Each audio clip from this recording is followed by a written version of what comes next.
Seguros e com saúde, seja muito bem-vindo a mais um podcast Plano Seguro. Hoje recebo um convidado muito especial, mas antes disso, estamos gravando aqui esse episódio do escritório da KLP Seguros e Saúde, aqui diretamente da Avenida Paulista, São Paulo. E hoje esse convidado que eu já vou começar a contar para vocês quem é. Ele é mestre em Ciências da Comunicação. Ele ensina profissionais dos mais diversos segmentos liberais, executivos e estudantes a arte da oratória há mais de 40 anos. Atualmente é presidente emérito e ocupa a cadeira número 3 da Academia Paulista de Educação. Atua como professor de comunicação verbo-gestual nos cursos de pós-graduação em marketing político e gestão corporativa da ECA USP há mais de 15 anos. Formou dezenas de milhares de alunos, publicou, ele já me corrigiu aqui, são mais de 35 obras no Brasil e no exterior, com mais de 1,5 milhão, gente, de exemplares vendidos. É colunista em importantes portais como Jovem Pan, revista GoWare, Business, UOL e é presidente da ONG Via de Acesso, onde eu também tenho a honra de ser conselheiro. Recebo hoje, senhoras e senhores, Reinaldo Polito. Muito obrigado, Reinaldo. Keito, Polito, muito obrigado pelo convite tão honroso que você me fez. Estou muito feliz em estar aqui com você. É uma honra de novo estar aqui com você e eu vou até já sair um pouco do script total. A gente fez um script aqui para nossa conversa hoje, um roteiro, mas ter você aqui hoje no meu podcast é de verdade uma alegria tremenda, porque hoje muito do sucesso da minha carreira se deu em função da forma como eu consigo me comunicar, da forma como eu consigo transmitir ideias. E eu lembro quando eu comecei a minha jornada no mercado de trabalho, em 2001, eu fui estudar como que eu poderia me aprimorar na comunicação com os clientes e, obviamente, acabei me deparando com um dos seus livros, né? E ali comecei a estudar bastante e devorei, acho que desses 35, pelo menos uns 10 eu li, no mínimo aqui. Descobri quem comprou meu livro. Não, 1,5 milhão, pelo amor de Deus. E a arte da oratória, a comunicação que você tanto ensina nos livros foi preponderante para mim, porque depois que eu saí do Banco Itaú, onde eu comecei a minha história, eu fui, palestrei em diversas oportunidades, dei cursos e os seus ensinamentos foram de grande valia para mim. De novo, antes de começar aqui, meu muito obrigado por tudo que você fez com seus ensinamentos para mim, a pessoa. Obrigado. Feliz com esse tipo de comentário, porque no fundo é isso que vale uma atividade profissional quando você pode beneficiar alguém de alguma maneira. Eu, por exemplo, fico muito emocionado. Às vezes vou fazer uma palestra lá no Nordeste, longe aqui do Sul. Aí aparece um camarada com um livrinho todo encebado, porque já folheou aquilo tantas vezes, e dizendo que aquilo que ele encontrou no livro mudou a vida dele. Então, isso aí não tem dinheiro que paga. Você imagina a emoção que é ouvir um comentário como esse. Gratifica bastante. E são mais de 40 anos. Eu falo 48, estou reduzindo um pouco, porque chega num determinado momento, você não pode falar muito. Mais de 40 anos, são mais de 100 mil alunos treinados. É gente que não acaba mais. Dá uma cidade de porte médio aí. E a gente se conheceu nesse curso. Eu não fiz aquele curso de turmas, né? Mas eu entendi que valia a pena. Você tem aquele curso, aquela consultoria, mentoria individual. Eu contratei na época e ali eu tive a oportunidade de conhecer você pessoalmente. Claro, eu já tinha visto palestras presenciais, mas nunca tinha tido a oportunidade de interagir, né? E ali bateu o santo, né? A gente acabou criando uma amizade ali dali em diante. Ontem eu tive a oportunidade. Eu tenho uma tradiçãozinha. Todos os anos eu tomo um café da manhã com o Max Geringer. Max Geringer. Fazemos isso aí há uns 20 anos. Inclusive, quero convidá-lo também para o podcast, porque ele é uma pessoa de referência. Tem todos os causos que você possa imaginar. É uma inteligência fora da curva. O Max é inteligentíssimo. E um camarada nos parou ontem, quando nós estávamos saindo do café, e falou o seguinte para mim. Falou, olha, minha mulher deve muito a você pelo curso que ela fez, ela se transformou.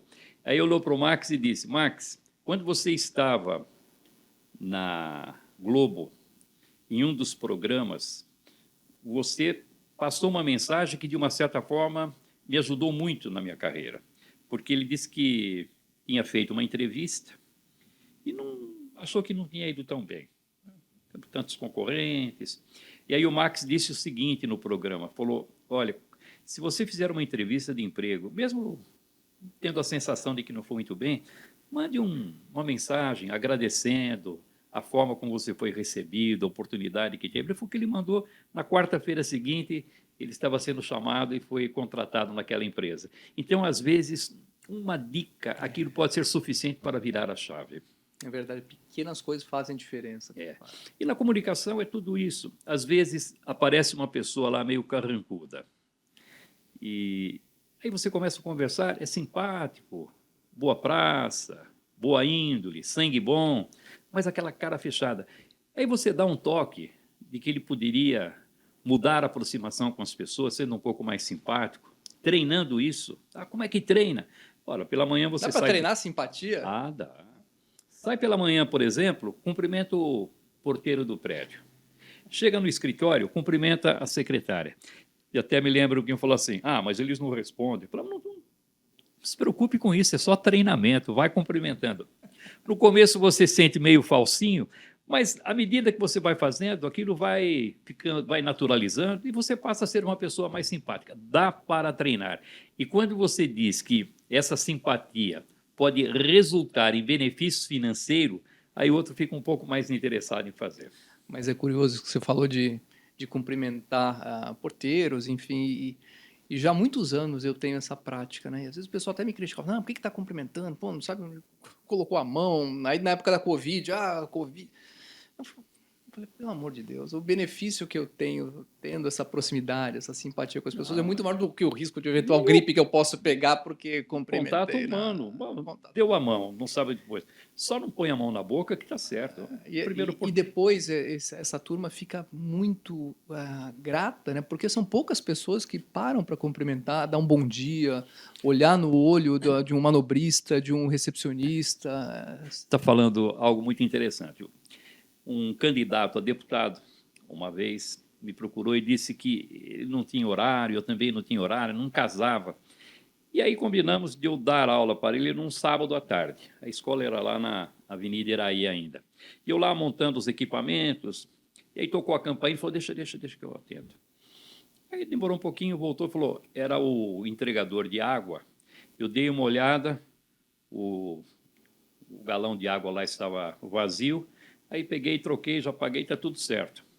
Falei, muito bom. Falei, e você deu um santinho para ele, dizendo que você era... Pô, não fiz isso. Falei, como é que você quer se eleger se você não age como político? Por exemplo, esse entregador de água, que oportunidade ele vai ter de conversar com um candidato a deputado, um político? Ele vai, se você entregasse, dissesse que você era candidato, ele chegaria em casa, ia contar isso para a família. E falou, puxa vida, acho que eu não tenho jeito para ser político. Falou, não, tem jeito sim, mas comece a partir de hoje. Apareceu alguém do seu lado, já vai entregando o santinho. Boa, boa. Polito, mas eu quero voltar no tempo. Você já contou essa história em alguns podcasts que eu assisti, mas muito de quem está nos assistindo ou ouvindo agora no YouTube, no Spotify, certamente ainda não ouviu a sua história de como você começou a sua carreira. Eu queria que você dividisse aqui com o pessoal. Conta essa história que é muito bonita. Eu conto sempre com muito prazer essa história, porque algumas pessoas dizem o seguinte, Polito, a história da sua vida é motivadora. Antes de contar a minha, eu vou contar da minha filha Raquel. A Raquel sempre foi uma moça muito comunicativa. Tocava saxofone, teclado, sempre muito dada, muito solta. Até que chegou um momento que ela teve um problema, ela teve uma paralisia facial. E aí teve que parar de tocar o instrumento, se recolheu e ficou com vergonha de manter contato com as pessoas, perdeu o contato. Então aquela alegria dela desapareceu. Mas ela sofria muito com isso e gostaria de voltar a ser aquela menina comunicativa, expansiva, integrada. Aí ela resolveu fazer o meu curso, anonimamente, porque se fala que é filha do político, fica todo mundo cobrando. Sim. Bom, fez uma vez, fez duas, fez 3 vezes o meu curso. Resolveu o problema da timidez dela. Voltou a ser comunicativa e hoje ela fala que ela faz amizade até com poste, né? E se transformou numa das melhores professoras de oratória do país. Então, você veja que, às vezes, existe um problema muito sério, mas se você vai buscar a solução e se dedica, pode ser um resultado que transforma a Verdade. vida. De uma certa forma, foi mais ou menos o que aconteceu comigo.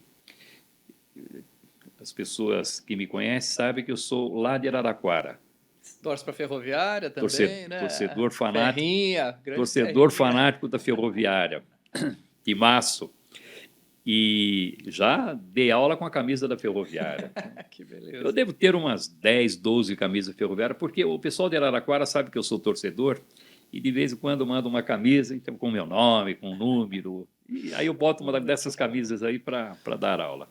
Então, eu nasci em Araraquara e muito cedo nós viemos para São Paulo. Morava no bairro do Tatuapé e a casa que eu morava passou por um acidente, um incêndio, pegou fogo.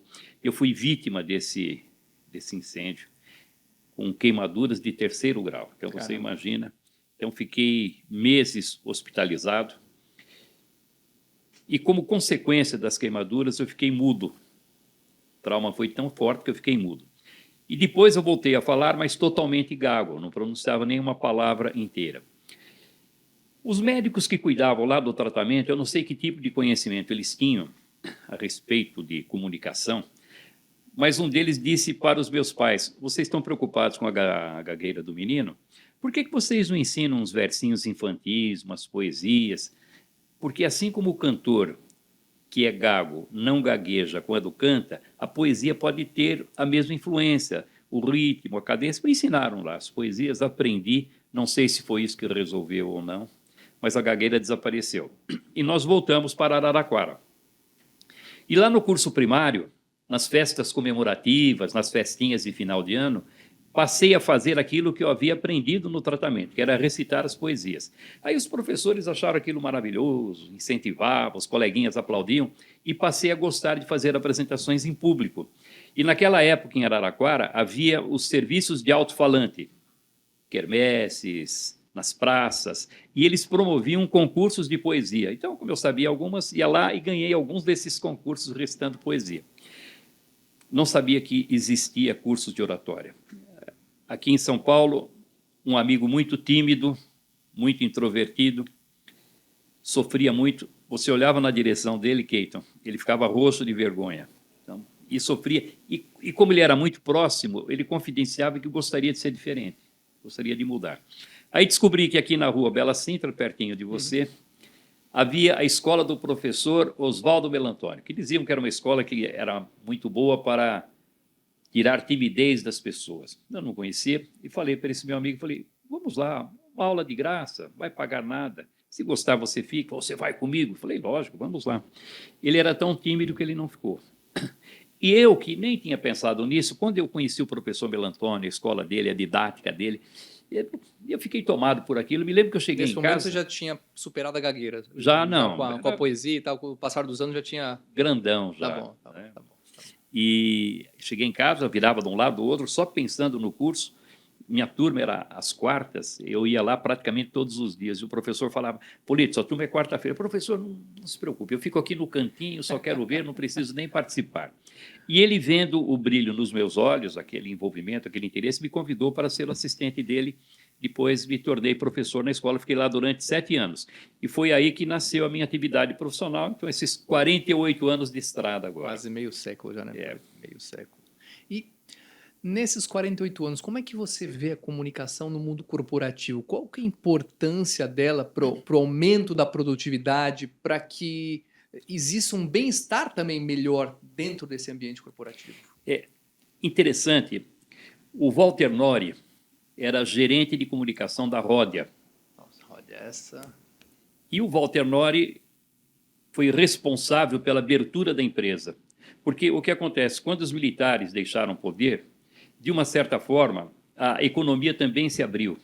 Então passou a existir assim um movimento político e as empresas que eram fechadas passaram a ter que se comunicar com o mercado. E o Walter Nori foi o responsável por essa abertura. E ele conta que os executivos da empresa estavam tão fechados, que quando se falou em dar uma entrevista para a mídia, televisão, rádio, jornal, um deles até falou, não, aí você paga o jornalista, ele vai lá e publica. achando que matéria era assim, que você pagava e o jornalista ia fazer. Teve que fazer um trabalho de conscientização para mostrar que precisava ser tudo na base da comunicação bem feita. Então, veja a origem como é. E a partir daí, as empresas foram se abrindo, foram se aperfeiçoando, e hoje você não consegue encontrar um executivo importante de uma empresa que não tenha necessidade da comunicação. Ele vai até um certo ponto, dependendo do conhecimento técnico, mas depois que ele atinge gerência, diretoria ou supervisão para cima, ele vai precisar da comunicação para apresentar os projetos dele, liderar equipes. Ele conta menos com o conhecimento técnico e muito mais com a comunicação. Então, aquele que não fala bem, deixa de progredir, em alguns casos, perde aquilo que conquistou na carreira. Não, de fato, eu conheci muitas pessoas inteligentíssimas que passavam em primeiro lugar em concursos públicos, mas não tinham a habilidade da comunicação, né? E no passado, no colégio, sempre a medição do futuro da pessoa era pela nota, né, que ela tirava. E essas pessoas inteligentíssimas sempre 10, 10, 10, só que quando se traduz isso em negócios, né, depois que o adulto vai trabalhar, praticamente todos aqueles que tiravam 10, 10, 10 não conseguiam chegar num patamar onde grandes empresários chegam. E a maior parte desses que não chegam, tirando essas notas aí quase que gabaritando todos os boletins, é porque não conseguem trabalhar a comunicação de maneira eficaz. Timidez, falta de comunicação, então eles ficam introspectivos ali, fazendo trabalho, são excelentes técnicos, mas não querem ou não gostam, não sei como uma pessoa não pode não gostar da comunicação, porque depois que você é picado por esse bichinho, você vê que não tem outro caminho, né, Polito? Quando você domina a comunicação, você passa a gostar, sente prazer em fazer apresentações, porque você tem uma ideia e sabe que pela forma como você vai transmitir essa ideia, você vai persuadir, vai convencer, vai fazer com que as pessoas ajam de acordo com a sua vontade. Então, isso da comunicação é extraordinário. E na ONG que nós convivemos, você nos dá a honra de participar como conselheiro da ONG Via de Acesso. O que acontecia antes, as empresas procuravam, ali na nossa ONG, nós fazemos capacitação e inclusão de jovens no mercado de trabalho, as empresas procuravam alunos de escolas de primeiro nível. Então, as melhores escolas, USP, UGV, etc. Passou um determinado momento, eles davam preferência a escolas de primeiro nível, mas antes disso eles procuravam alunos de primeiro nível. Mesmo que a escola não fosse de primeira linha, mas aquele aluno que foi obrigado a trabalhar durante o dia, a estudar à noite, para passar na prova tinha que atravessar a madrugada, final de semana, comprometer a vida social dele, comprometer a vida familiar para que ele pudesse atingir o objetivo. Então, esse já estava com o couro duro. Então, leva uma pessoa dessa para a empresa, ela vai com a faca nos dentes, vai falando, vai se apresentando, vai resolvendo o problema, tem expediente. E com a comunicação é o mesmo. Aquele que se retrai, mesmo que seja um bom profissional, ele acaba não demonstrando esse preparo que tem. Não basta ser bom, né? Você tem que mostrar que é bom, e nada melhor que a comunicação para você poder mostrar que você é bom naquilo que você faz. Né? E falar bem, porque não adianta falar e falar mal. Porque aquele que se apresenta sem competência de comunicação, ele fala, ou ele fala muito, ou ele fala pouco. Erra ou no português também. Erra, e aí ele acaba truncando a ideia, truncando o raciocínio, complicando a apresentação. Então, fala muito e aparece mal. Aí é negativo da mesma forma. Tem que ter cuidado, né? Muito. Dosar a forma como se comunica também é fundamental. Não é só ficar falando pelos cotovelos, trazendo o conteúdo adequado, né? Sabe, Keito, às vezes eu falo isso e as pessoas não entendem bem. Eu, por exemplo, vou numa festinha e eu fico no meu canto. Se tem gente falando, eu deixo. Tanto que houve casos de a pessoa chegar para mim, eu sentado lá no canto, você é o Polito? Ou seja, você é aquele cara que ensina todo mundo a falar, tem tantos livros publicados, e aí quietinho nesse canto. Se tem alguém com vontade de falar, eu prefiro ouvir. Deixo. Se existe o silêncio social, deixa comigo que eu vou contar as minhas histórias, vou fazer as minhas imitações, enfim, eu taco fogo na conversa, ninguém fica sem conversar. Mas quando alguém tem vontade de falar, deixe que fale. Mas aí é que está. Você não falar porque você não quer num determinado momento é uma coisa. Agora, você não falar porque você é tímido, é introvertido, fica com vergonha, aí não, aí você vai perdendo as oportunidades da Vai vida. sofrendo também, né? Você não consegue ter uma interação social adequada, né? Demais. Imagina como sofre uma pessoa que vai num ambiente social. É um conversando, outro conversando, ele no cantinho, ninguém olha na direção dele porque ele é quieto. Quando ele chega em casa, põe a cabeça no travesseiro, o sofrimento dessa pessoa, sabendo que ele foi deixado do lado, que não teve reconhecimento nenhum, que ele gostaria de ser diferente.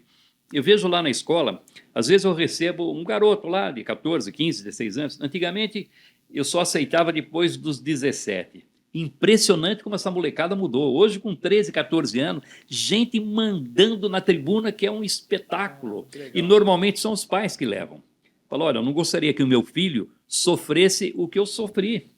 Quantas oportunidades eu perdi por causa da comunicação. Então, ele vai começar cedo, mal vai e acaba se envolvendo com aquilo. E aí, os pais, quantas vezes me procuraram, falaram, Polito, quero agradecer. O menino não falava nada.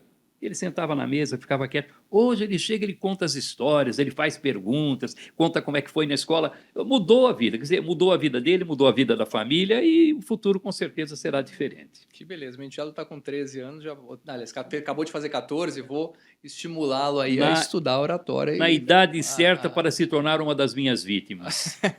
Pronto. Minha filhinha está com 5 ainda, tem chão. Mas ele fala pouquinho, mas ela fala pelos cotovelos. Mas fala, Polito, é impressionante. Dona Maia. E que continue assim, cultive assim, porque depois vai ser mais fácil dar uma seguradinha do que fazer aquele que não fala nada se expressar de alguma maneira. É mais fácil segurar do que empurrar, né? Como diz o ditado ali, né? Não, aí é só dar uma dosadinha e a própria vida vai ensinando, a pessoa vai percebendo quando ela passa do ponto, deveria segurar um pouco mais. Entendi. E ainda no mundo profissional, né? A gente tem falado muito sobre esse tema, sobre o home office. Como é que você avalia a questão da comunicação nesse modelo novo de trabalho? Porque a pessoa, quando está no ambiente do escritório, ela interage com os amigos, se apresenta, coloca os pontos de vista.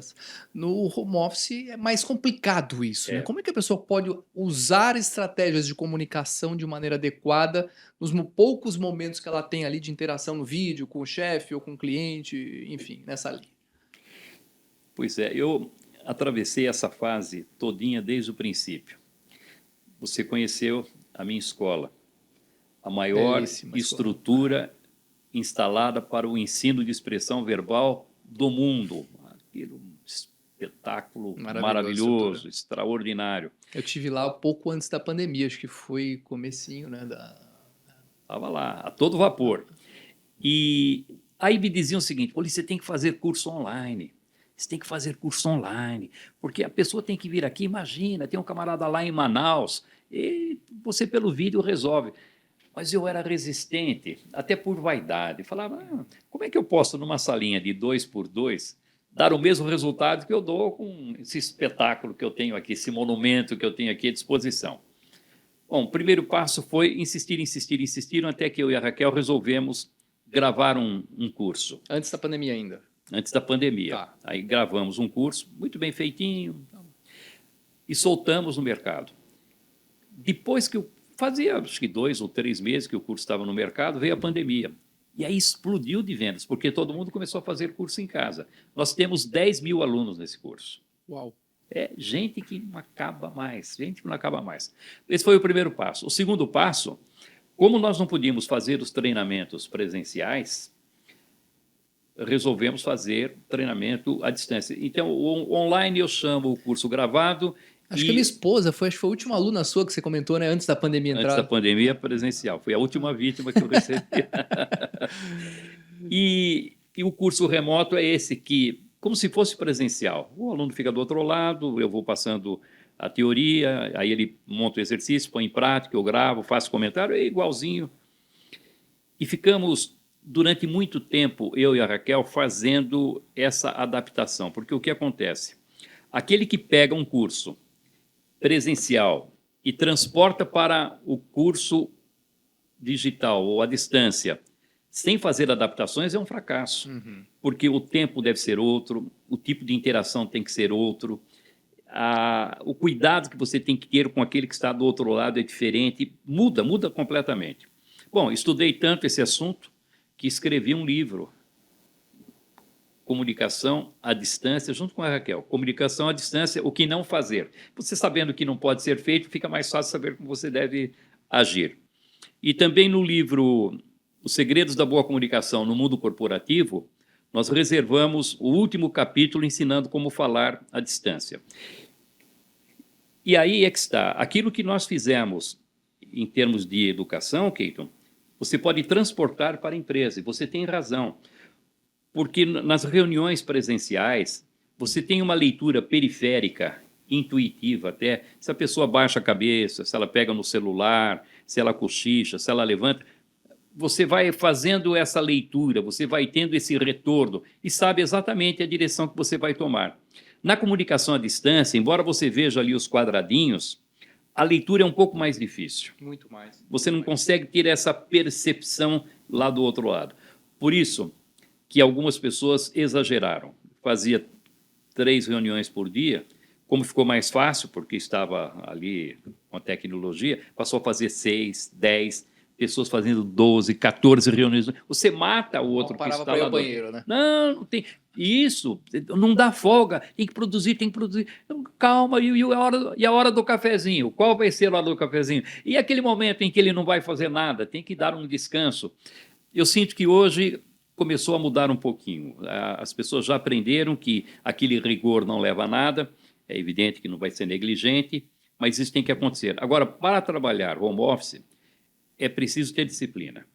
Porque aquele que está em casa, a tendência de ver uma televisão, ficar brincando com a criança, com o cachorro, aí você não produz. Então tem que ter um canto na sua casa, como se você estivesse dentro do seu escritório. E vou dizer mais, você tem que se trajar, você tem que se vestir ao participar de uma reunião, como se você estivesse na sala de reunião. Não adianta ir de bermuda, não, tem que ter disciplina, porque a partir daí você fica com um comportamento muito mais consciente e o resultado, a produtividade é muito maior. Faz diferença, assim, na pandemia, porque aí não tinha opção, né? Era online só. Logo no começo, aí ia ter reunião, chinelo e tal, mas aí eu ficava me perguntando, mas será que tá certo isso, né? E aí depois eu comecei a me vestir mesmo, exatamente o que você falou. Eu colocava a camisa e tal, a calça, como se estivesse na empresa ali, como se estivesse na empresa. E faz diferença, a mente liga uma chavinha ali, alguma coisa que traz essa percepção, esse diferencial. Porque o home office você não está em casa, você está na empresa. E muita gente, de uma forma negligente, se apresentando com reunião, e ela se esquecia que ela estava sendo vista do outro lado como um profissional. E se era mal trajada, ela é vista não como um profissional, mas com falta de profissionalismo. Aí o resultado é negativo para ela, para a empresa, para a carreira. Muito bom, muito bom. Bom, você está acompanhando aqui agora. Se está curtindo, botãozinho ali, curte pra gente. Já se inscreva no canal Keyton Pedreira e também mande para os seus amigos que o papo de hoje vai render muito ainda. E Polito, falando no que você é mestre, né? Como aprimorar de fato a habilidade de falar em público? Porque comunicação faz parte da estrutura de falar em público, mas falar em público é uma arte também, né? Quais são as dicas essenciais para que a pessoa possa aprimorar essa habilidade? É interessante que as pessoas desenvolvem a comunicação até uma determinada idade, geralmente, não as exceções, mas bom, aprende a falar, aprende a se interagir, a se comunicar. Aí chega num determinado momento, ela para de aprender. Ela fica com aquilo que aprendeu e não aprimora, não desenvolve mais. E aí é que está, é preciso continuar com esse aprendizado, para ter excelência naquilo que você faz. E aí você tem 2 possibilidades, ou você acerta e erra, por tentativa e erro, você vai aprendendo, ou se isso não acontecer, você tem que procurar uma orientação. A pessoa quando chega num cargo de direção geral, vice-presidente da empresa, e pensa que a hierarquia profissional vai dar a ele competência de comunicação, não vai. Pelo contrário, ele vai se fechar cada vez mais, porque ele tem mais a perder. Um vice-presidente da empresa, ele vai dar uma entrevista, participar de uma mesa de negociação e não se sai bem, prejudica a imagem dele, prejudica a imagem da empresa. E como ele sabe que tem muito a perder, ele se retrai ainda mais. Não pode errar. Ora, como ele não pode errar, ele tem que procurar orientação num local, num curso, por exemplo, onde ele possa errar à vontade, corrigir os erros, aprimorar as suas habilidades, suas competências e, quando chegar na vida profissional, estar pronto para falar. Aí ele vai aprender, por exemplo, que se ele está falando para dentro, engolindo lá, ele não percebe isso, fala baixinho. E aí ele sabe que se ele projetar a voz, não precisa gritar, mas falar para fora, mostrar que ele tem personalidade, que ele tem segurança, que tem domínio daquilo que faz, isso é fundamental. Alguns ficam mastigando as palavras, não precisa ter uma dicção extraordinária, maravilhosa, perfeita, pronunciar os R's no verbo no infinitivo. Um R gutural, como o professor Polito tem, né? Pois é, francês. E besteira, não precisa. O importante é que a pessoa consiga falar e ser entendida. Aí sim, ela está pronunciando a palavra dentro do limite razoável. Ter um ritmo da comunicação. Não pode ser aquela fala monótona o tempo todo. Dorme, ninguém presta atenção. Por mais vontade que a pessoa tenha de acompanhar, ela não consegue. E vai aprender a alternar o volume da voz, a velocidade da fala, dar aquele colorido, aquele tempero, aquele ritmo agradável, e com isso as pessoas vão se interessar muito mais. É preciso saber adaptar o vocabulário de acordo com a circunstância onde você está. Vai fazer uma apresentação de um trabalho acadêmico na universidade, tem que ser um vocabulário próprio da academia. Vai fazer a apresentação de um projeto lá na empresa, tem que ser um vocabulário próprio da vida corporativa. Vai almoçar com o meu amigo Keiton, tomando um vinho que ele só toma quando ele sai comigo. Aí aquele vocabulário solto, leve, descontraído, bem à vontade.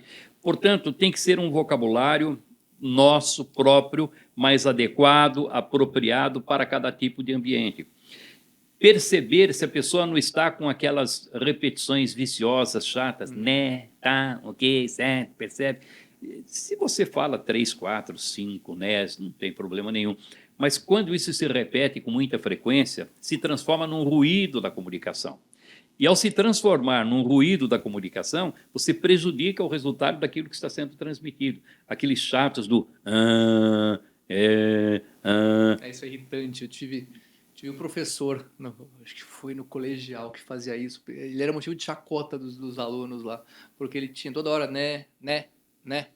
Não, e o que acontece é que se pega um aluno daqueles capetas, ele começa a fazer concurso com a turma. Quantos nés ele vai falar Adivinha se a hoje? gente não fez. E aí, para ver quem é que ganha. Na aula seguinte, eu vou lá querer ganhar. E quem é que consegue prestar atenção em alguém que se expressa dessa maneira? Não dá. E tudo isso pode ser corrigido, e até com uma certa facilidade. Por exemplo, eu vou dar uma dica aqui.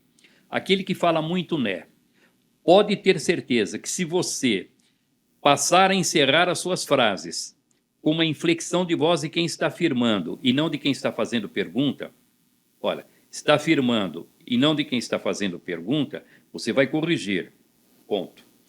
Agora, se eu falo de quem está fazendo pergunta, você vai corrigir, dá a impressão de que vai continuar falando, não tem nada para falar. Aí você coloca o né como ponto. Então, se você, no final da frase, terminar com essa inflexão de voz de quem faz uma afirmação e não de quem coloca uma vírgula ou faz uma pergunta, corrige imediatamente 80% dos casos. É tão simples. E aprender a ficar em silêncio. Quieto. Terminou, não precisa com não, fique em silêncio. Essa pausa é muito mais sedutora, ela é muito mais envolvente. Aquela frase do Debussy que é maravilhosa, Debussy dizia que a música é o silêncio entre as notas. Com a comunicação verbal é o mesmo, falamos mais às vezes com as pausas do que propriamente com as palavras. Muito bom, e você me trouxe uma passagem aqui que eu lembrei de uma frase que eu gosto muito, né? Burro é aquele que não aprende com os próprios erros, inteligente é aquele que aprende com os próprios erros e sábio é aquele que aprende com o erro dos outros. E quando a gente está fazendo um curso, a gente está aprendendo com o erro dos outros. O professor que está ali errou muito para poder estar ensinando. Num curso de oratória, você aprende com os seus e você aprende com os dos colegas. Por exemplo, numa aula em grupo, eu jamais critico um aluno por um erro. Jamais, nunca. Vou ridicularizar alguém na frente dos colegas. ele já está inseguro, porque está falando em público. Aí termina, levar uma pancada na cabeça, ele morre. Mas, por exemplo, o Bruno cometeu um deslize na comunicação dele. Não falo nada, deixo quieto. Por exemplo, ele falou lá todo amarradinho, com as mãos nas costas, os braços nas costas. Eu não critico. Mas vai o Keito e faz a apresentação e com os braços soltos, destacando bem as informações, complementando aquilo que está transmitindo, eu vou destacar essa sua qualidade. O Bruno, ele sabe que ele não agiu daquela maneira. Então, na outra apresentação, provavelmente ele vai querer agir de uma maneira contrária. Então, sem ser criticado, sem ser censurado, apenas a partir dos bons exemplos a pessoa pode aprender. Então, aprende com o erro dele, aprende com os erros dos outros e aprende com o próprio acerto e acerto dos outros também. Agora você me falou uma coisa que eu lembrei aqui, né? Comunicação não verbal, gestos. Como que ela pode agregar? Como é que ela pode somar a comunicação? Ainda continua sendo o único livro específico sobre esse assunto publicado no Brasil. Porque você tem livros que ensinam a fazer leitura da linguagem do corpo, etc. Não, é livro que ensina como você deve agir com o corpo. Gestos e postura para falar melhor. Eu já li, esse foi uma das mais de 10 lá que eu li. Até interessante, porque eu ilustrei esse livro com fotografias das maiores personalidades, políticos, artistas, uma forma de chamar a atenção para o livro. Aí chegou no ano 2000, eu publiquei esse livro em 1987. Chegou no ano 2000, eu dei uma olhada, o pessoal já tinha morrido, ninguém mais sabia quem era. Não vai, aquilo que era uma atração, hoje desgastou o livro. Aí eu falei para a editora, olha, não publica mais. Eu vou fazer uma revisão do livro, vamos atualizar a linguagem, as fotos, e aí ele vai ficar um livro próprio para essa nova época. Mas eu sabia que aquilo daria tanto trabalho que eu fui levando, escrevi outros, reescrevi outros, e ele ficou do lado. Agora, na pandemia, arregacei as mangas e resolvi reescrever. O livro já foi para a editora, e a 24ª edição do livro já vai sair totalmente reformulada. 24ª, orientando como as pessoas têm que se comportar com o corpo. E ali eu vou mostrando, principalmente, o que deve ser evitado. Por exemplo, se a pessoa fica apoiada sobre uma perna, apoiado sobre outra perna, fica deselegante. Aí ele vai e fala, não, então vou acertar. Aí abre as pernas demais, fica ridículo. Ah, não é para abrir, então fecha, aí não consegue se equilibrar. Então ele vai aprendendo como se posicionar com as pernas levemente afastadas, e quando ele tiver algum tipo de movimento, que o movimento seja com objetivo, para dar ênfase à informação, para reconquistar uma parte do grupo que começa a se perder. Saber, por exemplo, que o gesto deve acompanhar muito bem o ritmo e a cadência da fala. Se isso acontecer, ele não vai gesticular nem de menos e nem de mais. Tem gente que fala, eu gesticulo muito, Polito, não sei, eu gesticulo demais. Batendo, derrubando tudo. Né? Então, mas vamos analisar se ele está mesmo. Porque eu posso, por exemplo, eu estou aqui o tempo todo fazendo gesto. Só que eu faço gesto e tenho o cuidado de não voltar de maneira apressada à posição de apoio. Eu faço o gesto, vou até o final da informação, só depois de concluir o raciocínio, não necessitando mais de um gesto complementar, para uma ideia complementar, é que eu volto à posição de apoio. Dessa forma, você pode gesticular o tempo todo sem apresentar excesso de gesticulação. Muito bom. Belíssimas dicas para quem está nos assistindo aqui. Agora, ainda sobre o mundo corporativo. Hoje em dia é muito importante a cultura de você dar feedback para os colaboradores. E muita gente erra na hora de fazer isso. Qual a estratégia de comunicação mais adequada para que a gente consiga dar aquele feedback de correção ou para elogiar, às vezes, da melhor forma? Eu estou rindo com essa questão, sabe por quê? Conta. Você não imagina a quantidade de alunos que eu já recebi por causa disso. Porque o que acontece? Às vezes o funcionário é muito bom, o cara bate metas, é participativo, chega no horário, sai, o cara é um avião. Mas aí o chefe tem que fazer a avaliação dele e tem que encontrar alguma coisa. Vou falar o que dele, né? O cara está ótimo. Sabe o que eles falam normalmente? Você precisa dar uma melhorada na comunicação. Quer dizer, é tão abstrato isso que aí ele vai lá. Aí eu vejo e falo, não, você é articulado, comunicativo, e realmente você não tem problema de comunicação a ponto de prejudicar a sua carreira. Mas fique feliz. Como ele só falou que você tem problema de comunicação, é porque você não tem outro problema. Vai lá, agradeça muito a sugestão que ele deu, fala que você fez o curso, realmente você tirou uma série de defeitos, agora ele vai ficar feliz da vida, está tudo ótimo. O feedback, em qualquer tipo de circunstância, ele precisa ser dado isoladamente.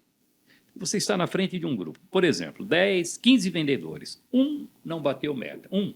Aí você dá uma esculachada por causa de... Pô, chama esse coitado, leva lá na sua sala, tenta entender o que aconteceu com ele, porque às vezes é um bom profissional, mas ele está com um problema na casa dele, lá, com a mulher ou o marido enchendo a paciência, está com um filho que está com um problema, tem a sogra que passou a morar lá na casa dele, está dando palpite na casa dela. Você, às vezes, consegue identificar e ajudar de uma outra maneira para que ele possa ter um desempenho melhor. Agora, se vai, cobra, critica...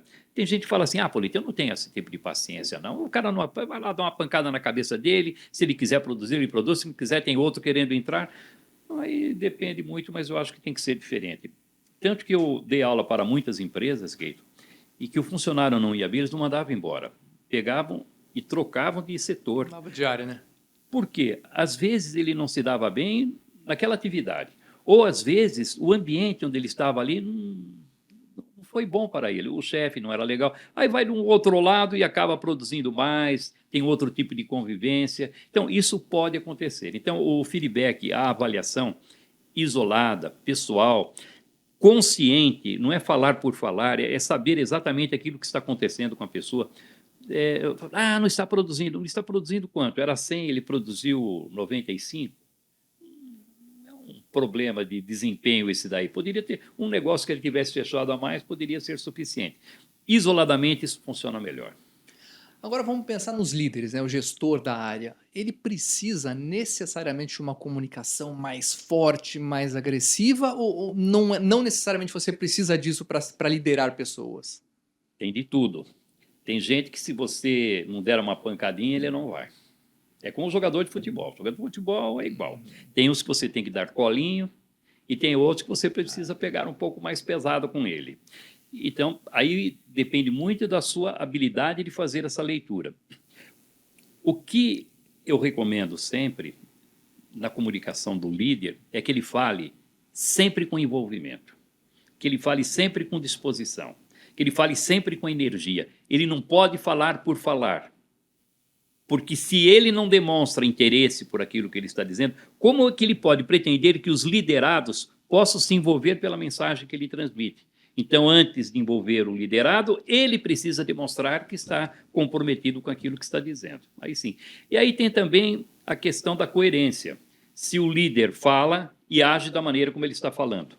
Porque ele faz uma pregação bonita, maravilhosa, e quando você vê no dia a dia, ele age de uma forma diferente. Então, essa incoerência entre a palavra e a atitude dele não vai ter credibilidade nunca. E o bom líder, Keito, é aquele que tem um objetivo. Convence os liderados a seguir em busca daquele objetivo, de tal maneira que os liderados se envolvam e, num determinado momento, se o líder não existir mais, se ele não estiver mais participando, o objetivo passou a ser dos liderados, eles vão atrás sozinhos, não precisam mais da participação dele. Quando isso acontece, isso é liderança. É uma boa forma de mensuração da liderança. Gostei dessa dica. Agora, pensando na liderança e trazendo para a questão da saúde mental no trabalho. A gente sabe que tem pessoas que, por vezes, são tóxicas na forma de comunicação. E funcionários que se afastam. Hoje, afastamento por saúde mental é uma das principais causas de afastamento nas empresas. Como é que você enxerga esse cenário da saúde mental na comunicação? Como, de fato, uma comunicação precisa, uma comunicação cuidadosa pode apoiar na questão da saúde mental dentro das empresas? A expressão ficou um pouco desgastada sobre a comunicação violenta ou comunicação não violenta. Tem muito a ver com isso. Tá. Porque o que acontece? Mesmo que não exista objetivamente o risco de alguém perder o emprego, no inconsciente esse risco está presente. Por quê?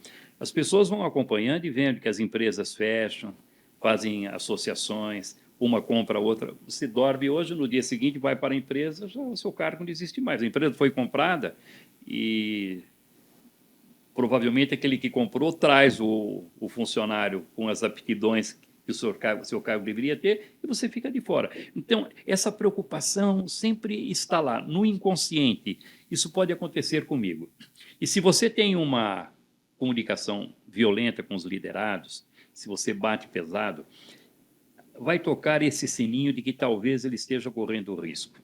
Porque se você bateu pesado, talvez ele esteja se apresentando de uma forma inconsequente, inconveniente e corre o risco. Então, é preciso tirar essa defesa emocional. Tirada a defesa emocional, aí sim você pode fazer uma proposta objetiva para a produtividade dele. Mas ele tem que sentir que ele não corre risco de perder o emprego, ele tem que sentir que ele é um profissional considerado, ele tem que sentir que aquilo que ele tem como história de vida dentro da empresa é reconhecido. Quando ele percebe que isso está sendo visto, aí ele pode discutir os problemas técnicos que ele vai bem. Muito bom, muito boas dicas. Exige paciência, muito cuidado para fazer isso. Não é fácil, não, porque o mais fácil é dar logo uma pancada na cabeça e resolver. Mas aí o resultado...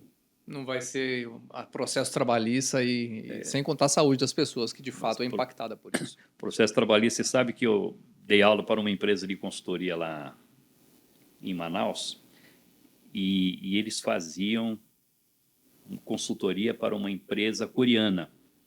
Pelo político, você não imagina. O chefe, o funcionário errava, o chefe dava tapa nele, batia no cara.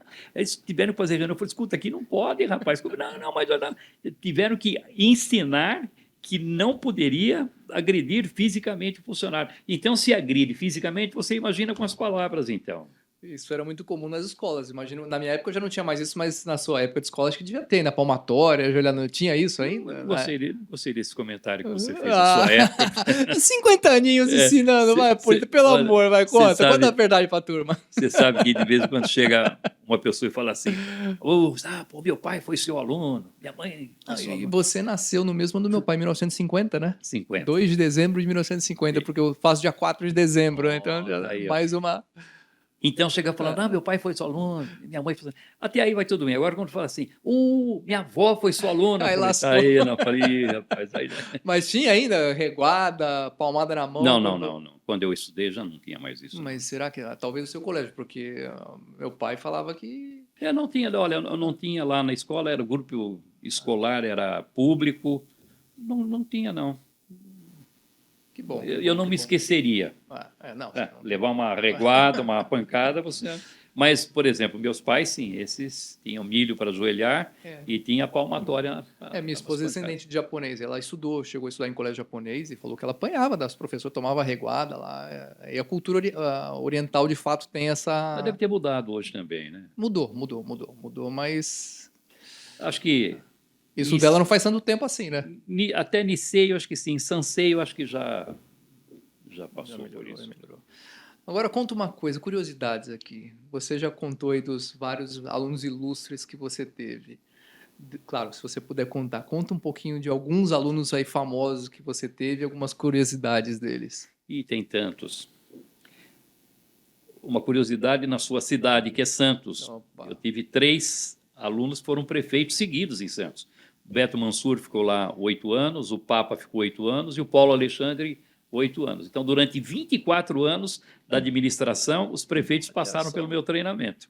Então, muitas das desgraças santistas... A desgraça santista só o rebaixamento ano passado, nem me lembre, Polito. Nossa, eu pensei que já fosse... Estamos jogando a segunda divisão, pô, me restou ficar assistindo o jogo de sexta-feira e segunda-feira. E arrastando ainda. Tá duro aí, Santos, por favor, Marcelo Teixeira, presidente do Santos, vamos acelerar e vamos voltar para a primeira divisão no que vem. Com certeza. Mas, por exemplo, os líderes dos maiores partidos políticos do país foram meus alunos. Valdemar Costa Neto, presidente do PL, o Baleia Rossi, presidente do MDB, a Renata Abreu, presidente do Podemos, que agora está numa situação delicada, mas o Roberto Jefferson, presidente do PTB. Então, os grandes líderes foram. As dançarinas também sempre me procuraram muito. Dançarina? Dançarinas, porque... O que acontece? De programa de auditório, Faustão? Então, num primeiro momento, elas se promovem dançando, que tem corpo bonito, etc. Mas numa fase seguinte, elas já querem usar, porque são pessoas bem preparadas. Por exemplo, eu dei aula para feiticeira, não pode falar feiticeira, mas hoje é Joana Joana Prado. Prado, né? Depois o marido dela vem com umas É porradas casca aí. grossa aí. Então, pouca gente sabe que a Joana Prado, a feiticeira, é formada em relações internacionais. Olha. Então, olha a formação dela. A Sheila Mello, que foi minha aluna, é formada em balé clássico. Então, não é uma dançarina ali de O funk Chan, só. aluno do professor Então. Rito. Então, todas elas. Por exemplo, a Sabrina Sato, que foi minha aluna também, inteligentíssima. Tanto que o grande desafio no treinamento dela foi desenvolver a comunicação sem tirar aquele jeito de ser dela, espontâneo, meio acaipirado, que encanta aquilo lá. Sabrina hoje ganha milhões por mês com aquele jeitão dela, sem mudar nada. A Carol Nakamura, durante 15 anos, ela ficou lá no programa do Faustão, falando de improviso, fazendo brincadeiras, era um show extraordinário. E foi lá porque chegou num determinado momento da carreira que ela tinha que ter um discurso mais voltado para a vida corporativa e aquela maneira de se expressar não estava dando certo. Depois ela começou a fazer novela na Globo, não sei como é que está hoje. Você pega a Regina Duarte, 50 anos atuando no teatro e na televisão. Olha, essa não precisa de nada. Se você visse o depoimento que ela deu para mim depois do treinamento, dizendo como a vida dela tinha mudado a partir daqueles exercícios que nós fizemos, se sentiu muito mais segura, muito mais competente. E assim, você vai somando. Eu já dei alguns exemplos aqui, mas é uma infinidade de casos de pessoas que, por exemplo, a que assumiu a presidência da Petrobras agora, Magda Chambriard. Eu conto porque ela já contou isso para várias pessoas, porque as pessoas vieram contar para mim. A Magna, quando me procurou, disse: professor, eu não tenho muita esperança com o seu treinamento, porque eu já fiz um curso em Brasília, não deu certo. Fiz um curso no Rio de Janeiro, não deu certo. Só que na minha atividade, ela era diretora-geral da Agência Nacional do Petróleo, a ANP. Era a terceira mulher mais poderosa do país. Primeiro era a Dilma, como presidente do país, segunda era a Graça Foster, que era presidente da Petrobras, e a terceira ela como diretora-geral da Agência Nacional do Petróleo. Falou, na minha atividade, eu tenho que falar no Congresso, eu tenho que fazer palestras em Paris, em Nova York, e com essa insegurança toda minha, não tem jeito, eu dependo da comunicação. Bom, fizemos o treinamento, em pouco tempo ela já se desenvolveu, mas ficou extraordinária. Até um mês depois, a secretária dela ligou, quero saber que milagre foi esse que vocês fizeram com a nossa chefe, que ela está mandando ver. Bom, passados uns 6 meses, voltou a Magda. Pô, estava indo tão bem, tinha resolvido o problema, voltou.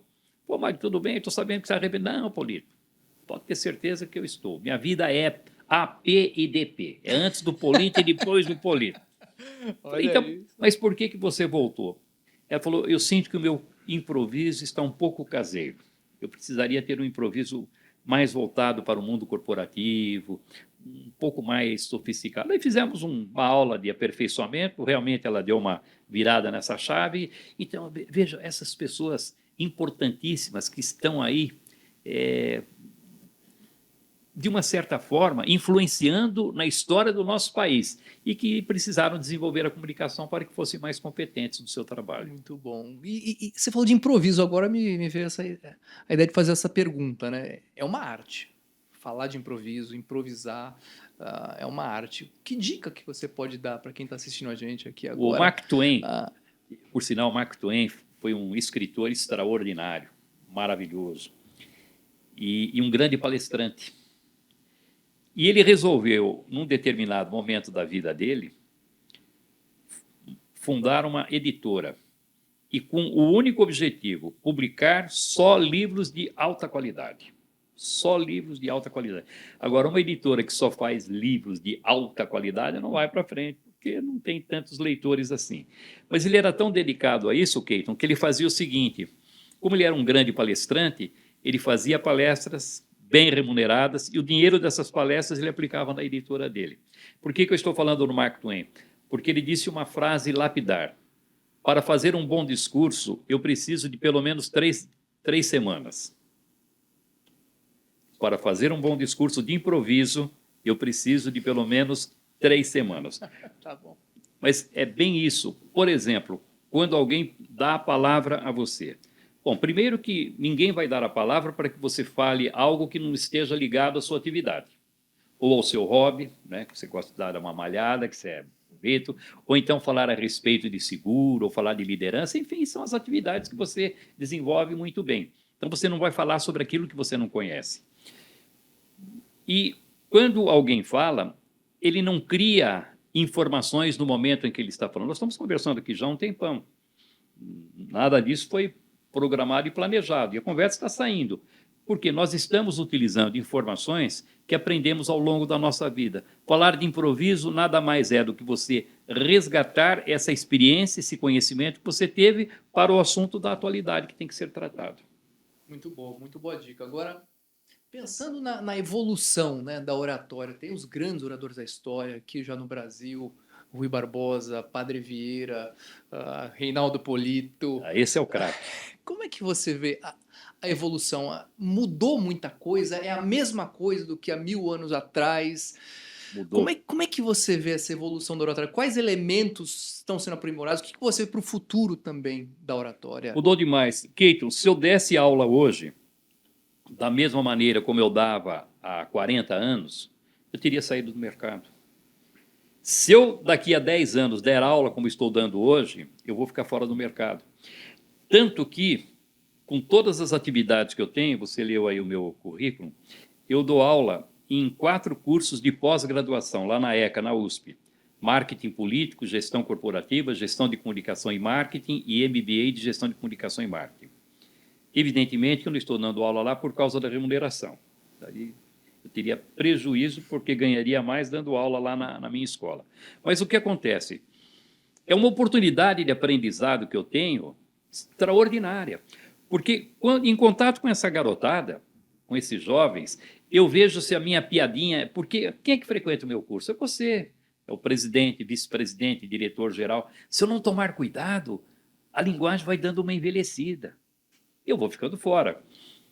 Em contato com essa turma, eu vejo se a piadinha dá certo, eu vejo se eu consigo, numa aula de 3 horas, manter a atenção e ser mais interessante que o celular que está na mão dele.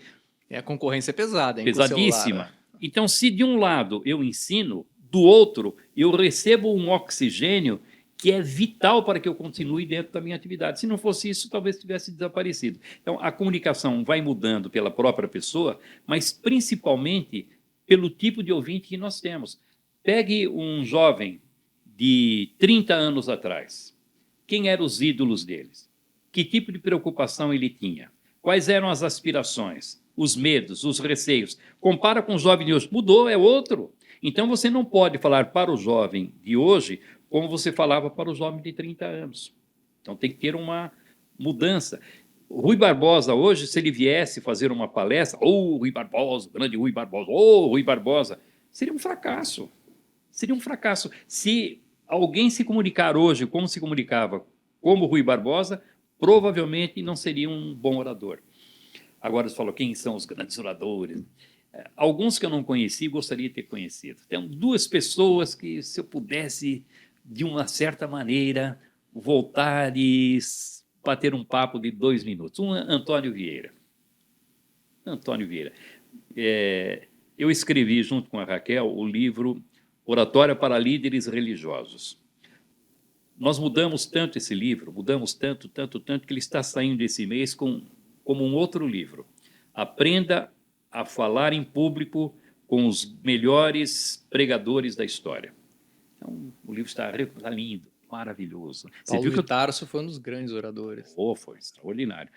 Mas ali nós tivemos que tomar um cuidado, porque nós ensinamos as técnicas aos pregadores, como é que eles devem falar. E cada técnica é apoiada por um exemplo de um grande pregador.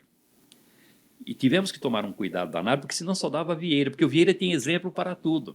Mas você tem, por exemplo, um Charles Spurgeon. Charles Spurgeon, um batista, ele pregava no final dos anos 1800, num local chamado Tabernáculo, lá em Londres, para 6.000 pessoas todos os domingos. Aí você falou, 6.000, tem pregador hoje falando para 150.000, numa boa. Só que no final dos anos 1800 era sem microfone, não existia o microfone. Ele tem que falar no peito. Então você imagina falar para 6.000 pessoas no peito, sem microfone. Extraordinário. Ele era tão bom, Keito, que chegava no final da pregação dele, ele pedia para os fiéis que estavam ali não comparecerem no domingo seguinte para dar espaço àqueles que tinham ficado de fora. Então, como é que eu vou deixar de citar um pregador desse extraordinário? Bom, então Vieira, um deles. E o outro, que deve ter sido o melhor orador do país, Joaquim Nabuco. O Afonso Celso, no livro 8 anos de Parlamento, ele conta sobre todos os oradores com os quais conviveu, e ele cita Joaquim Nabuco. Falou que, quando um político estava falando, os outros ficavam nos seus gabinetes, ninguém dava bola para ele. Quando o Joaquim Nabuco começava a falar, todo mundo saía e ia lá ouvir aquela voz poderosa, aqueles temas elevados, aquela fluência, aquela maneira articulada, aquele porte, ele era alto, se impunha com aquilo. E ele diz o seguinte, que ele falava até por um tempo prolongado, mas a voz dele, que já era boa, ela não enrouquecia. Pelo contrário, à medida que ele falava mais, ela ia ficando mais consistente, mais forte. E, além de tudo isso, o cara era bonito, o desgraçado. Você sabe que dizem que ele era tão bonito porque ele foi embaixador do Brasil nos Estados Unidos, lá em Washington. As americanas faziam fila em frente à casa do Joaquim Nabuco na esperança de poder ver aquele homem bonito. Então, imagina. Então, Fala bem, bonito, caramba, hein? E depois, falando bem, inteligente, importante, poderoso, e de ideais elevados, foi um grande abolicionista. Então, você imagina como deveria ser interessante conversar durante um tempo com um camarada desse aí. A comunicação, de fato, ela traz uma sensualidade para as pessoas também. Quem fala bem traz esse quê de sensualidade, atrai mais os olhares de homens ou de mulheres. Então, falar bem para quem quer se aprimorar na arte da conquista, né, Polito? Acho que a comunicação também é uma chave para isso, né? Tem um texto que eu escrevi, eu falo de um camarada que existia em Araraquara, chamado Bico Doce. Magrinho, cabelo espetado, usando sempre a mesma roupa, aquela calça jeans surrada dele, uma camisetinha branca. Era um cara...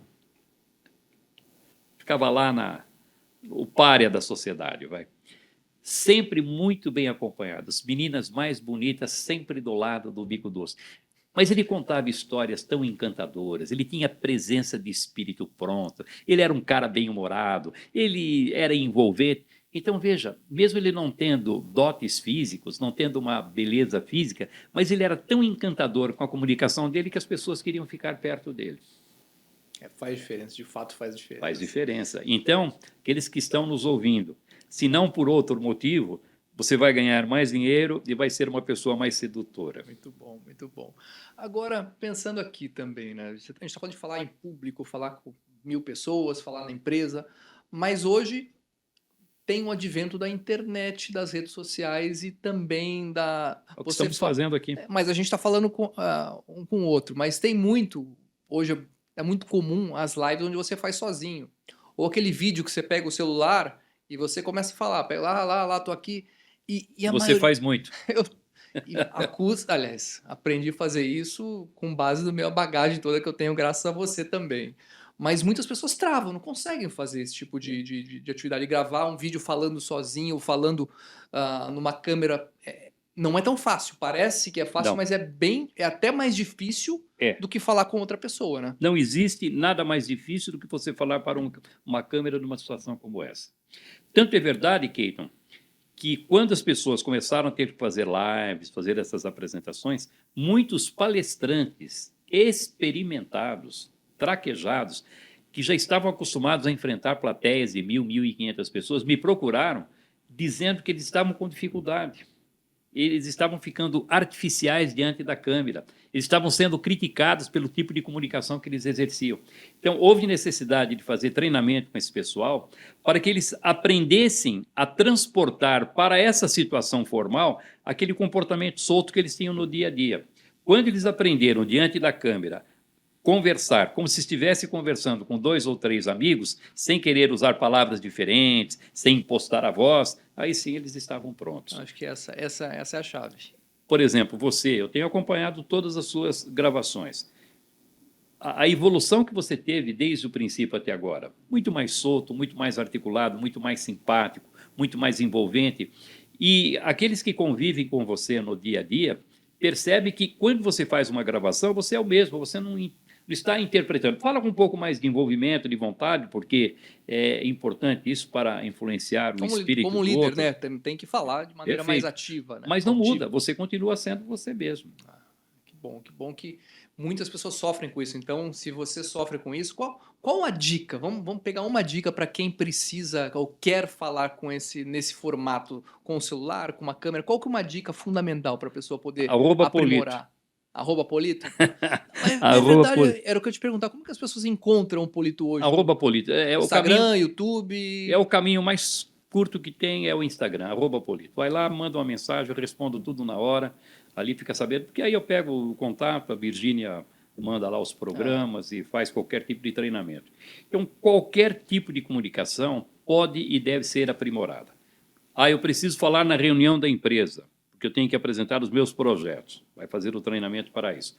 Eu tenho que fazer comícios políticos, como agora estão vindo em grande quantidade. Eleição, né? E principalmente nessa, Keiton, que são vereadores e prefeitos. Esses falam mais em campanha do que deputado e senador, que é santinho, fala um pouquinho na televisão. Esses vão mais. Então, tem uma grande quantidade. Também vão fazer ali. O professor que hoje precisa dar aula e encantar o aluno, porque houve uma época que o professor mandava que quer entender, entende, não quiser, o problema é seu, não tira a nota e fica. Não, hoje não. As escolas querem manter os alunos, estão pagando muitíssimo bem, não é isso? Então, para manter o aluno, ele não pode simplesmente impor, ele precisa envolver o aluno, precisa motivar o aluno, e aí ele depende muito da comunicação dele. Então, até no relacionamento familiar e social, saber ouvir, na hora de responder, ter um tom de voz adequado para não ser agressivo, porque se você se sente ofendido com a comunicação do outro e responde à altura, da mesma forma, o conflito está armado. Se você ouve e responde, sabe qual é o conselho que eu dou? Eu falo, não, mas eu não consigo, eu fico bravo. Muito bem. Você trabalha numa empresa, trabalho. Qual é o seu cargo? Eu sou diretor. Não, muito bem. O presidente da empresa é o cara que tem a caneta na mão para promover você, para dar aumento para você e para dar o bônus e todas as regalias. É isso, é exatamente isso. Então, quando o cara pega um pouco mais pesado, como é que você responde à altura? Não, aí... Por quê? Porque você tem medo de perder algo. Aquele que fica macho, né, em casa ou com os amigos, e diz que não consegue ser diferente, eu falo, imagina se essa pessoa com quem você está se relacionando fosse o seu chefe e falasse o que você ouviu. Como é que você reagiria? Não seria dessa forma, né? Se você se comportar da mesma maneira com ele, você vai ter um ambiente muito mais afável. Dá para resolver os problemas com muito mais facilidade. Porque se bate de frente, é como fazer palestra. Tem lá um ouvinte agressivo, ele vem com os 3 pés no peito. Você reage emocionalmente, olha o prejuízo. Quando você é agredido, você faz o papel da vítima. E aquele que está agredindo é o agressor. Você tem a solidariedade da plateia, porque sabe que você está sendo injustiçado.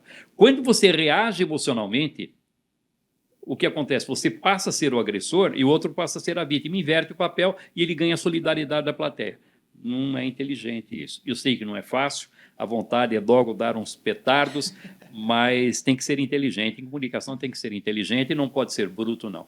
Porque você ofende um homem do campo que está lá trabalhando com a enxada, ele vai reagir emocionalmente com você. Ora, então não precisa de nenhum tipo de inteligência para ter essa reação. Qualquer um faz. Agora, aquele que aprende a contornar essas situações mais delicadas, aí sim, esse está no caminho certo. Muito bom, já estamos chegando ao final aqui do nosso podcast hoje. Queria colocar no caldeirão tudo isso que a gente falou e perguntar para você, já com o nome do nosso podcast, qual o plano seguro para uma comunicação eficaz? Qual o plano seguro para uma comunicação eficaz? Primeiro, faça uma avaliação e verifique se as pessoas estão prestando atenção naquilo que você fala. Por exemplo, você fala, está em pé com uma pessoa, ela começa a colocar o pé do lado, significa que ela está querendo ir embora.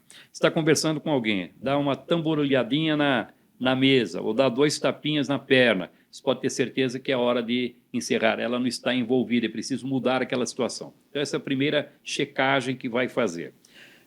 A outra é ouvir o feedback. Por exemplo, você faz uma palestra, todo mundo vai lá, ou gostei muito. Não acredite nisso. Não acredite nisso. Porque você acha que alguém vai falar, você não foi bem na palestra hoje, não gostei. Não, ninguém fala isso. Todo mundo vai lá, abraça. E quanto mais palma bate, às vezes, é porque queria mesmo que você terminasse logo. Agora, fique prestando atenção no seguinte, será que essa empresa vai convidar você para fazer uma nova apresentação? Será que esse departamento onde você falou sugeriu que o outro departamento ouvisse umas palavras suas? Será que foi indicado para outra empresa? Então, quando você tem esse reconhecimento, renova o convite ou você é indicado para falar em outras situações, significa que o resultado foi positivo. Então, esse é o feedback muito bom que você tem que ter. A partir daí, você sabe se você vai ter qualidades ou defeitos. Primeiro passo, leia um livro. Por sinal, o livro que estamos lançando, Passo a Passo para Falar Bem em Público. Esse livro aqui está uma maravilha. Passo a passo. Separa o meu já, Polito, para autografar. Já. Isso aí. 30 passos para falar bem em público. Passo 1, passo 2, bem didático. Então, vai verificar que aquilo que o livro está ensinando, em grande parte, é o que você já faz e que só poderia aprimorar um pouquinho. Depois que fez essa medida, leu o livro, sentiu que poderia aprimorar ainda mais, vai buscar um curso, faz um treinamento, é tão rápido. Se fizer um treinamento presencial, são 2 sessões de 3 horas. Se fizer um treinamento à distância, são 3 sessões de 1h30. E com algumas poucas horas a pessoa se transforma e passa a ser muito mais competente a partir daí. Então, plano de comunicação tem que ser isso, tem que ir atrás. Comunicação não cai no colo. A partir de hoje eu vou falar bem. Não, você tem que estudar, você tem que se dedicar, tem que treinar, enfim, tem que ralar um pouquinho. Muito bom. Então, você quer falar melhor? @Polito, é isso? Acertei? Polito. Espero que você tenha gostado do podcast hoje, com a participação do meu amigo, mestre em oratória, Reinaldo Polito. Se você gostou, ó, lembra de curtir aqui, se inscrever no canal e também mandar para os seus amigos, sua esposa, seu marido, enfim, todos que você acredite que esse podcast possa agregar e ajudar na vida de cada um deles. Nos vemos em breve no próximo episódio. Até mais. Polito, obrigado. Tchau, obrigado. Até mais. Mais uma vez, uma honra estar aqui com você. Obrigado. Igualmente, Polito.